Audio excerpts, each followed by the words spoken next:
సికింద్రాబాదు మోంజా మార్కెట్లా బండి స్కార్పియో పోతుంటే జర సైడ్కి పెట్టుకోవా అన్నంత పాపానికి కంజాతి వాళ్ళ అని ఆయనకి ఇష్టం వచ్చిన రకంగా కొట్టిరు కొంతమంది దళితుల్ని.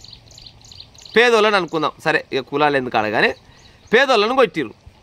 కొడితే నువ్వు ఎక్కడికెళ్ళో వచ్చి ఇక్కడ ఉన్న తెలంగాణ వాసిని ఎట్ట కొడతావని అడిగిరు. అడిగిన దానికి ఇప్పుడు తప్పు చేసిరు వీళ్ళు. వీళ్ళని వెనకేసుకొస్తందుకు కొంతమంది లీడర్లు, ప్రధానమైన పార్టీలు, జాతీయ పార్టీలలో బీజేపీ పార్టీ వాళ్ళు, కాంగ్రెస్ పార్టీ వాళ్ళు మార్వాడీలది ఏమీ తప్పు లేదంట. అవునా ప్రజలారా, తెలంగాణ ప్రజలారా, మార్వాడీలది ఏమి తప్పు లేదా? మార్వాడీలు తెలంగాణకు సంబంధించిన వ్యాపారాలు మొత్తం దెబ్బతీస్తలేరా?